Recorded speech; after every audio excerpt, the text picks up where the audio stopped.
Today we're going to be coming in with 3 queer icks from the queer community, from a queer couple that's married. Queer. These things live rent-free in our heads. So number 1, making everything a competition like it's the Queer Olympics.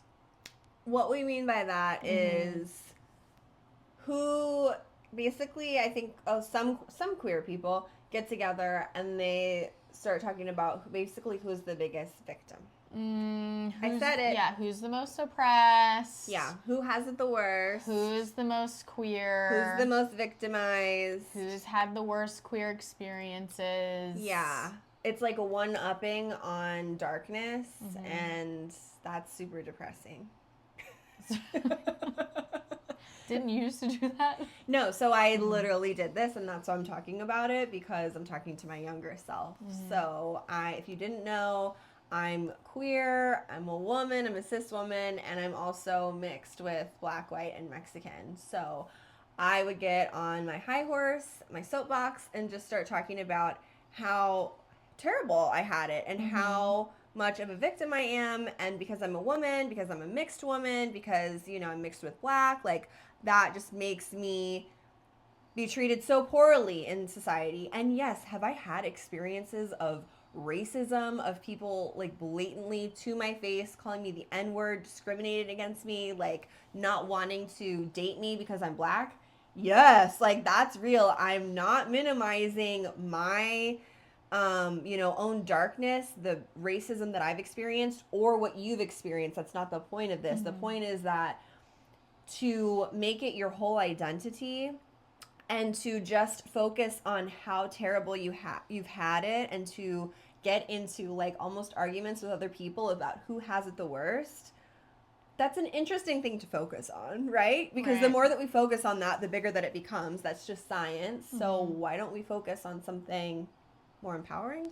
Just saying. Right, and the more that you are expressing these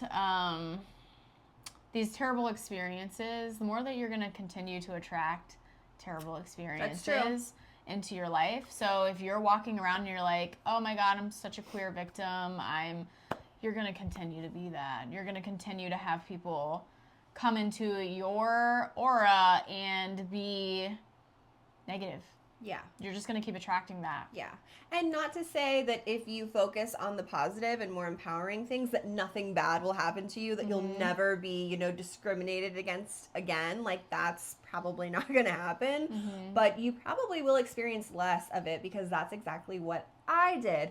I used to be with a partner. She hated men. All she did was call in, talk about how terrible men were, how terrible they treated her, how much they discriminated against us, and how much they basically like made fun of us. And what would we experience every time we went out? That same story. It would play out time and time and time again. So then when I was in another relationship with a woman, she didn't have those programs and those stories. And what happened?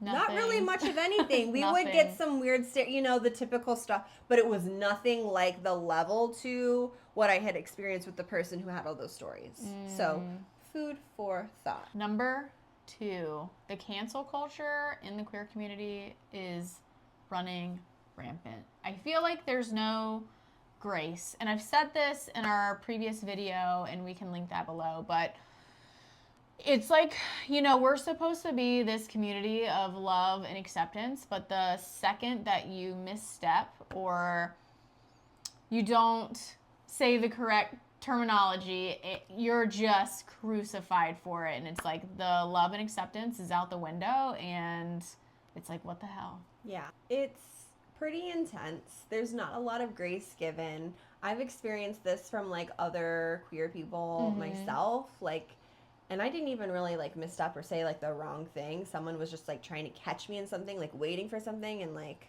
I don't know, it feels very cutthroat, and it feels very, the opposite of what our community is supposed to be about. And I get like, maybe because we're so on guard, because we are obviously marginalized, like not everyone accepts us, that's a real thing. Maybe we're so on guard because of our past, because of our wounding. But like, let's heal so that we don't start attacking each other and other people that aren't in our community, because just because someone attacks us, do we want to attack them? Like, two wrongs don't make a right.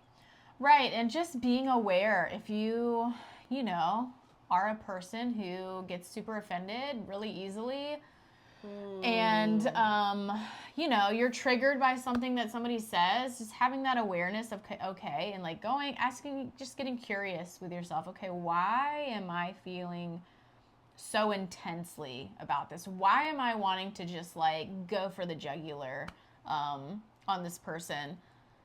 And sit with that and kind of see what comes up for you, and being able to reroute that anger into a moment of like teaching with love, and softness, and not coming at it, because somebody is not going to hear you. You're just going to cause defensiveness in the other person when you're coming at them crazy for making a mistake. So you're not going to really get anywhere. That's true. And that's a really good point. If you do find that you're a person that is constantly getting offended and triggered, those are your problems, and that's something for you to look at. Coming from a person that used to be constantly offended by every little thing anyone would say in my world, oh my gosh, I was always triggered. And that was something for me to work on, because whenever someone evokes emotion from us, it's not on them, it's on us to heal something within us. So beautiful opportunity. Triggers our inspiration to heal deeper layers. Number 3, guys, stop assuming people's political stance, okay? We don't assume people's gender.